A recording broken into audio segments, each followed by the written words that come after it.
You're listening to the How and Steve English podcast, a comfy place to talk about all the great and not so great parts of teaching ESL abroad. I'm Steve, and I've got Hal here too. Howdy. We're coming to you live from the local PC Bong. For those of you who don't know, that's an internet cafe in South Korea.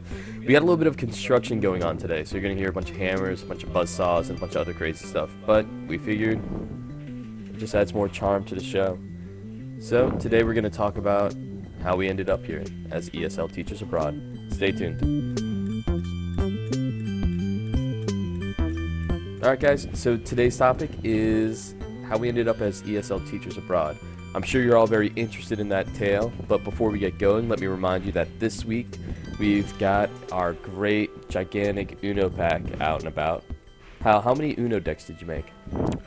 7 decks. Alright, so we've got 7 different Uno decks, and they're based on which vocabulary series?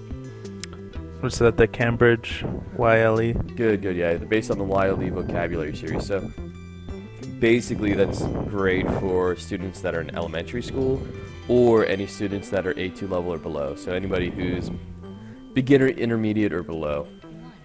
So you can go ahead and check out our website for that. We'll have a gigantic blog post with all those downloads available. Most of them will be free for about a weekish. After that, we're going to charge you money because that's what we do. And then download them in the first weekend. Let me add, I added 2 just for fun decks. There's one Mythical Monsters, and then there's one with like 60 animals, different great. animals. So if you're looking for, something else like that for like a camp or something. Yeah, it'd be great for a camp. So we've got those in the blog post. We'll throw that link in the descriptions below. And as always, remember, for free, you can join our website. You can get a membership. $0 a month. For the first month, of course. After that, you've got to pay $9.99. But that's no big deal. That's like 2 sandwiches from the convenience store, or a bottle of soju, and a bag of chips, And we appreciate it. We'll make sure that we spend that money the right way. On our own convenience store here, and our own beer, and our own snacks. And we've got a lot of stuff recently, so we really appreciate it. Alright, let's get into it. We're going to talk about how we ended up as ESL teachers abroad. So, anything interesting over there, or the same old, same old? Well, do you mind starting us off with your story? Yeah, Hal's got some real delicious rice and, what is that, Jade Bokum, that stir-fried pork? No, it's the kimchi-based one. Alright. What's it called? If you all don't know, at these PC bongs in South Korea, you can order basically a 5-star meal. A microwave 5-star meal, but still a pretty dank meal nonetheless. I'm good to go here, yeah. So, when I came to Korea, it was more about the weird situation in the United States.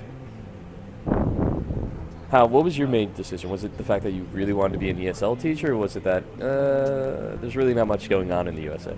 And for those of you listening, we've got the aircon just turned on here too, so that's going to add a new hint of ambiance to this podcast. Right. Yeah, I'm sure listeners will appreciate our frankness, because that's maybe something you don't always get, but I'll be frank. I mean, I didn't care one whit about becoming an ESL teacher. It was more situational factors, and that's the best opportunity to start working abroad. Yeah, for me too. It's just mine's basically like one of those movies about growing up. I had no idea what to do after university. Coming abroad wasn't even a goal or a dream. It was just I simply did not know what to do once the school train stopped running. Elementary to middle to high school to university.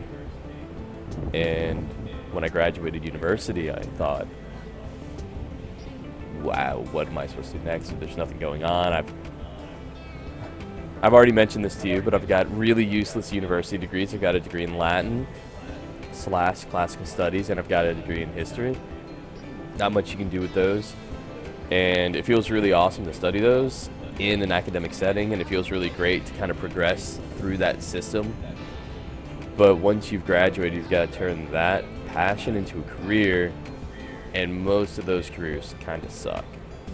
You know, you don't want to be a curator at a museum. No offense to curators out there, but it wasn't for me. I didn't want to work in the historical department at our local state. There wasn't much out there besides teaching at the local schools, which I think American kids may be a bit spoiled. I wasn't really thrilled by the idea of teaching at the local middle or high school. So I applied to law school, was going to go off and do that. But before I did, I deferred it for 1 year because my roommate said she was teaching abroad. That seemed really terrifying, and I like to do things that terrify me, so I signed up and came here. What about, what were your job prospects like right after graduating? Yeah, I'm curious if anybody else has this mindset, but about starting over. But my degree was in psychology. But, you know, as you said, you go through that path: elementary school, middle school, high school, college, and after I finished my my college, and I did some. I worked at a center for rehab for troubled kids, and I did a few other things. But the feeling was, hey, you're at the bottom of the rung again. So just like being a freshman in college, it was like, we're going to basically trample on you for 3 or 4 years. You're going to get the minimum pay. You're going to do all the work. And like, if you survive that, you know, you may or may not get an opportunity afterwards. So I just, you know, decided to go my own way rather than go through that process again. But psychology's like a lot of other degrees. You need a master's or a doctorate, I guess, to not be stuck in that situation where you're not getting anywhere in your career until you're 40. Definitely. And to our listeners out there, I want to announce that surprise cameo from the buzzsaw in the background. Really excited that it came out. Yeah, man, it's really weird, isn't it? I think that there's a progression of steps that you're expected to take, and then once you finish that, you know, the university step is the last one usually for a lot of people. You get out there in the real world, so to speak, and it kind of sucks. And the opportunities or what you expected to do with your life are kind of crappy. So, at least for me,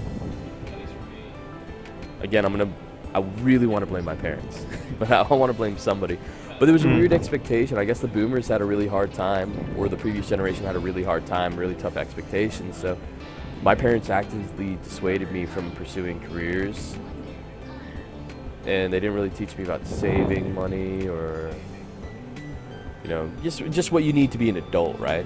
Like, you need to save, you need to prepare for this step, and then this step, and then this step.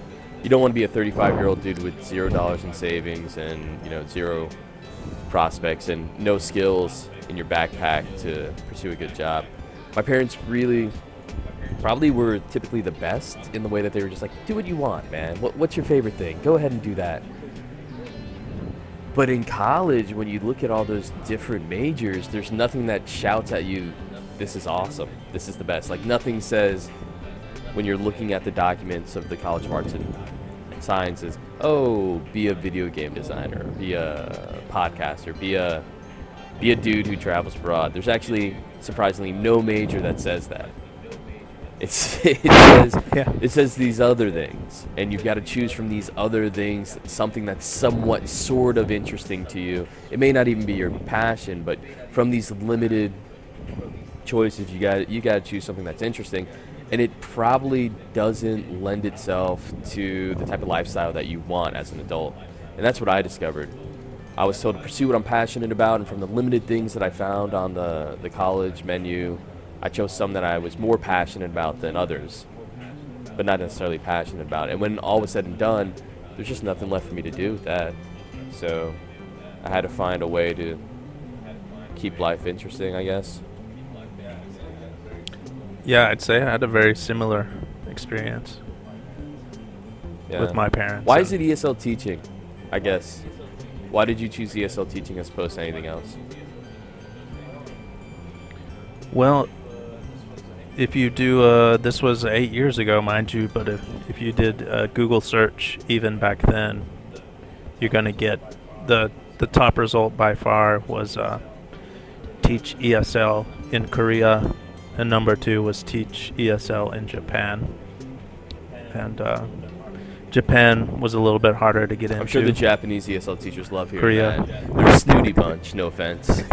They really love to take pride in the fact that they're in Japan, and they'll lord that over you for as long as you live. Yeah, I mean, good for them. Good for them, bro. You made it to Japan. We're in Korea, so. I think the same thing happens with the citizens of the country, so which is kind of funny. A lot of gatekeeping out there. A lot of snobbery. Got a ranking system. So you ended up coming to Korea. There was nobody who had done it before you. There wasn't a buddy or a friend or anybody who was like, "Oh, that guy did it. I can do it." Yeah, so I think that's how it is now. Everybody knows somebody that has a cousin or a friend of a friend that went to study abroad. When I did it back then, it wasn't to that point yet. So there was, and that was apparent when you got abroad to teach ESL. It was a different breed of people that were here. It was these people that had to really hunt and find the opportunity. It wasn't they just heard from a cousin, oh, hey, it's fun to go teach abroad.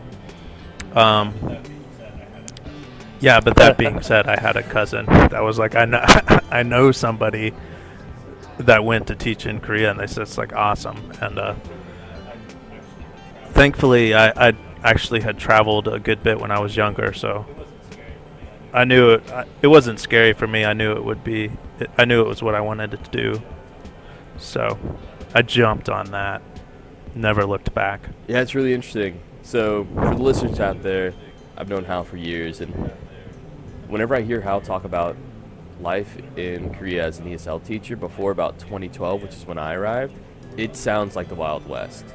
It sounds like some crazy, crazy business. I just have this image of you arriving here on a steamboat in the middle of the night, getting off at the port, and it just being like a completely new country without anything to help steer you along. Can I tell the story real quick of arriving here? Okay. So first off, they lost all of my luggage. So when I arrived, I just had the clothes I'd been wearing for about 3 days because a flight was canceled or something. So I had to sleep in the airport one night. Anyhow, I got here. I didn't know anybody or anything really about Korea. I didn't know the language. I walk out of the airport after trying to find my luggage for 2 or 3 hours, and there's a taxi driver with a piece of cardboard with my name scribbled on it, and we can't communicate. He doesn't speak a lick of English, and I think he was trying to figure out where my luggage was. He didn't want to take me without me getting my luggage, but finally he just put me in the taxi, and that was a 3.5 hour Yeah, you lived in the taxi ride. boonies. You lived in the countryside. So, I mean, in the U.S., we don't really do taxis, right? And if we do, you certainly wouldn't jump in a taxi for 3 hours. So I was really questioning, like, what is happening here? Yeah, and it was apparent I was in the boonies as well. I ended up 12 kilometers from North Korea, nearby the DMZ. Yeah, but anyways, I mean, yeah, it was pretty crazy. He dropped me off in front of the school, and the principal, the vice principal, everybody was there, standing in front of the school, waiting. And they immediately took me to a restaurant where I learned you have to take your shoes off. And they put us in this tiny room together. And yeah, it's really interesting. Bad. They do. Basically, we've lived here for so long that we're some percentage Korean, at least through our manners alone, and through our habits. And it all makes sense now, that dinner and getting to know people and immediately socializing. On one hand, they spent the entire day or weeks preceding your arrival preparing and really excited, and they just want to be your best buddy, take you about Korea. But on the other hand, you just spent 3 days traveling. You lost all your luggage. You're gross. You haven't been able to shower. You're funky. You took a 3-hour taxi ride into what would be just like the middle of nowhere. You arrive and then dinner time. Let's go be best friends now. Yeah, the social That's a good process tale. is just different. It's really, that sounds like what I would imagine. So before 2012, and I think 2012 is really when, for some reason in my mind, I know that's when I arrived here, so I'm biased, but it really seemed like a well-treaded place already. It seemed like there were a lot of paths, a lot of knowledge about Korea, a lot of knowledge what to do, where to go. By that time, I think the major YouTubers had already popped up, and they had the really successful YouTube channels about life in Korea. So I think that was probably about the time of the start of the Korean wave. And so me and you came here because we didn't really know what to do with the next step of our lives, I guess would be the best way to say it. But after we arrived, maybe people started coming here just because of their interest in Korea. Yeah, Yo K-Wave. Yeah, they call it the K-Wave. So I think that pretty much tells the story of how we came here as ESL teachers. But that's really more like how we came here and became employed as teachers. So what made you stay? What made you pursue the career? Yeah, and this is the really important distinction, because I don't know if you've heard this, Steve, but this used to be what I would hear when I talked to the veterans. They'd say, if you make it past 2 or 3 years, you're probably going to be here a long time.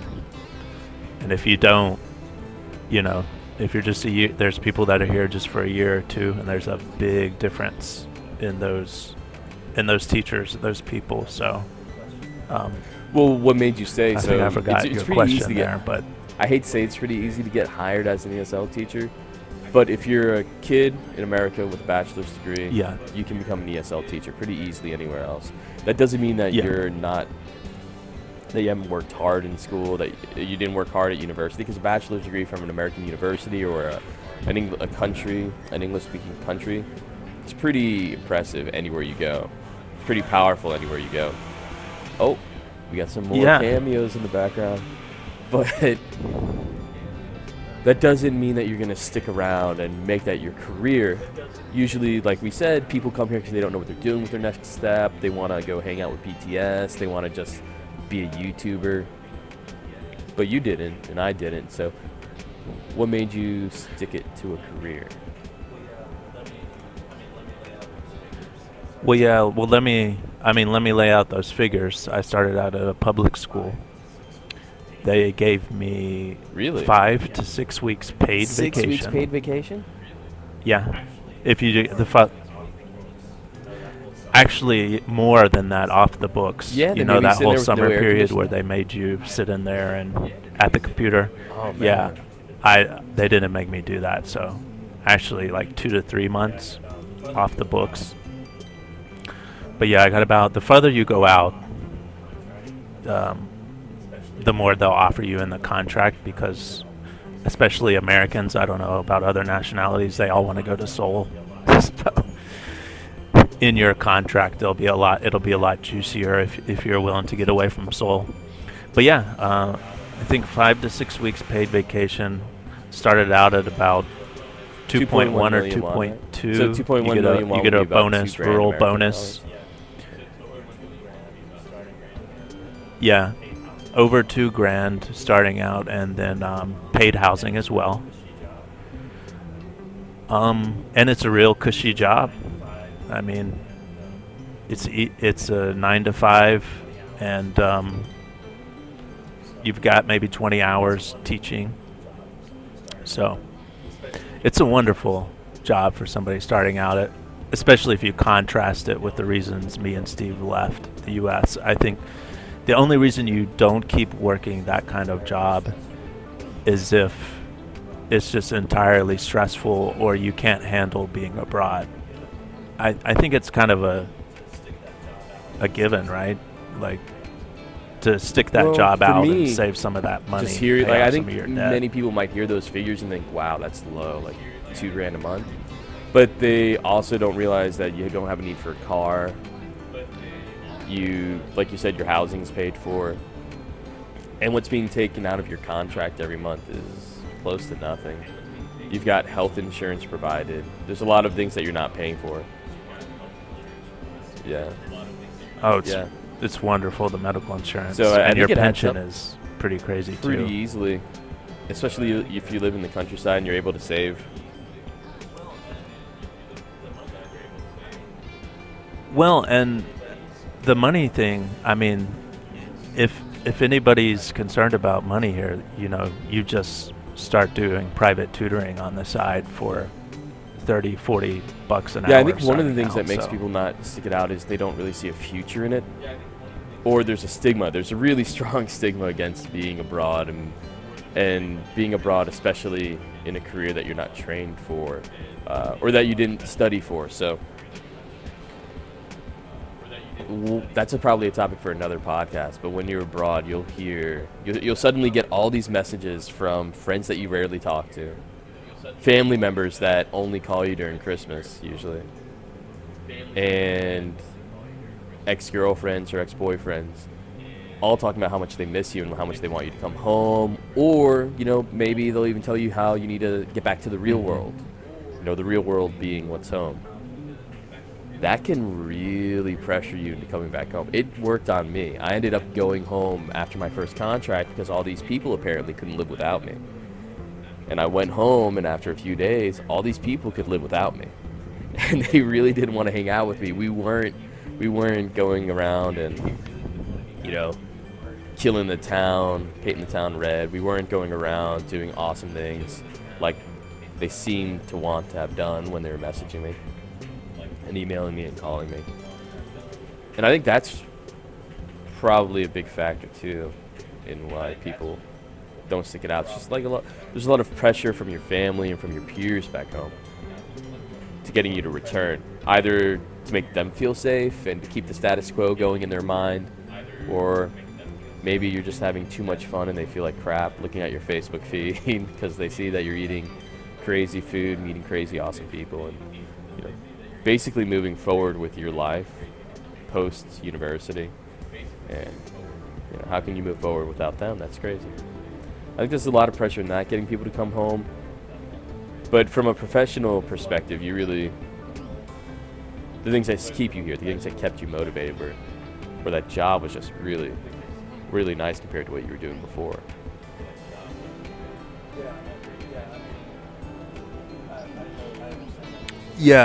I mean, I know, I understand that people have dreams and jobs and other things going on and careers they want to start, but this sort of position is a good launch pad into that.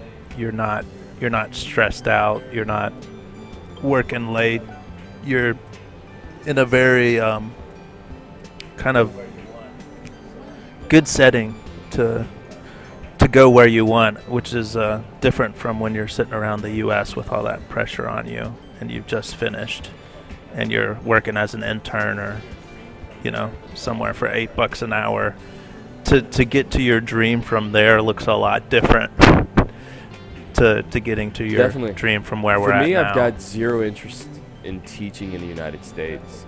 And there are very few things that I was doing in the United States that really interested me. When I taught here for 1 year in 2012, I think, and I returned home in 2013. Like I said, from all that family and peer pressure forcing me to, or not forcing me, but really pushing my hand to return. And then an idea that I needed to get on with the real world. So, like I might have mentioned earlier, I had deferred my law school, my first year of law school. So I was getting prepared to go to law school when I went home. I ended up deferring for 1 more year because I missed it by a little bit. I ended up meeting all my friends and all my family, and they got really sick of me after 1 week. that was a real shock because should have just stayed in Korea for that.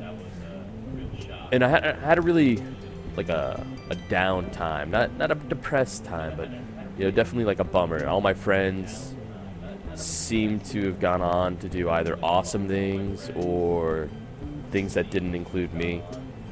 And even though there was only a 1 year gap since I had been in Korea, it seemed like they were worlds apart from me. And I didn't really know what to do. And I guess just as a function of life, you're always going to look at other people or people that you knew and whether they're doing more or they are more successful than you, and you're going to compare it to yourself. I got that drill cameo in the background. And so I experienced it then, and I didn't really know what to do. And so I focused on myself and my own things. I ended up learning about web design and search engine optimization and things like that, and actually opened an agency, and I was doing that in the States. And money does not buy you happiness, like they say, because it was a weird thing. I don't know. I lived in Columbia, Missouri still. That's where I went to university, at the University of Missouri. I was doing web design and SEO and those different things, and the paycheck was pretty good, and it was one of those things that people, my parents and my peers and whatever, should have been happy for me or proud of me or whatnot. But it felt really weird to do those things. It didn't feel very fulfilling. And I don't really think it's the teaching part of ESL that makes it fulfilling. I think it's the abroad part of ESL abroad that makes it more fulfilling. Which I know our purist teachers out there will really hate me for saying that I really prefer the being abroad part to the teaching part, but I do. That might be the most honest thing that a lot of ESL teachers can say is really, even though I've lived in Korea for 5 or 6 years, it's pretty awesome still. I mean, everything's pretty new. There's a lot of excitement whenever I go out, even to a restaurant. I'm A2 level Korean, so I can hold a conversation kind of somewhat, but it's still pretty awesome going out there and living the life here. And I don't really see myself going back to the United States except for spurts of time. I'd much rather still live here for all the headaches and cultural differences and whatnot. The ESL life abroad still interests me. And there's great ways to make it your career. So you don't need to be constantly employed somewhere. It's pretty easy to make it your career and to beef up your resume and get into a university job, do what we're doing, create your resources and sell them online, open up an academy, which I don't recommend because the less overhead you have as a teacher, the better. Private tutoring, like you recommend, is probably the best route to go. There's just so many opportunities to do stuff abroad, and it's pretty fun. Just the lifestyle is much, much better than what I had going on in the United States, where I would just wake up, hop on the computer, and at night get drunk with guys who were a mix of seniors in college while I had already been out of college for 2 years.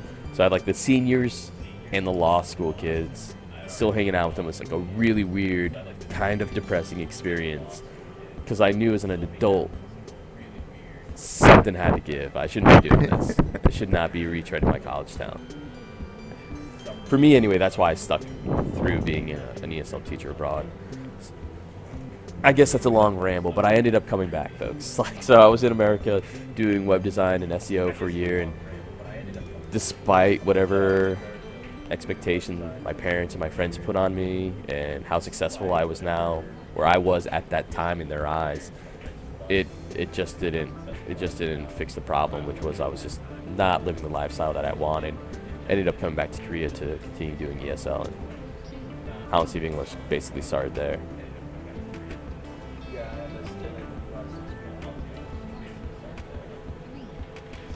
Yeah, I had a stint in the U.S. as well, and same story basically, which I think a lot of expats can testify to. But I think great title for a podcast would be, which we've touched on, is if you love life abroad, if you want to keep doing something but you don't want to teach, how to do that and what to do, because there are several paths to kind of leveling up or moving in a different direction. If the reason you're doing ESL is because you enjoy the life and the lifestyle, which is pretty important in life. If Definitely you love put that on the schedule for the next podcast. the life aspect of it. Maybe we should prepare a lot more next time, because I'm finding all these awesome topics in this main topic that I'd love to talk about. Because the lifestyle abroad, really, I've been here as a single dude fresh out of college. I've been here as a small business owner. I've been here as a continued small business owner with a fiance. I've been here as a married guy, and I've been here as a father now.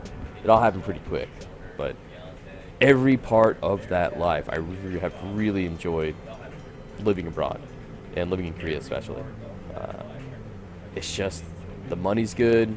That collectivist mindset of taking care of each other is pretty awesome. It's pretty annoying as a single bachelor, but as a father, it's actually pretty nice when you have a kid with you, and people are being responsible for their collective spaces. People are being responsible to include people. Like you said, when you first arrived from that airport, you just wanted to be on your own, kind of. You didn't want to go out and have that dinner, but that's perhaps one of the annoying parts of collectivism for a single dude. That's actually pretty awesome when you have your own family and people are helping you take care of your family. I ramble. I digress again. But anyway, the lifestyle abroad we should definitely talk about, and how to do and maintain that lifestyle without teaching is definitely an awesome topic. All right, folks. I guess that's our ramble for the day. How, you got anything else to add?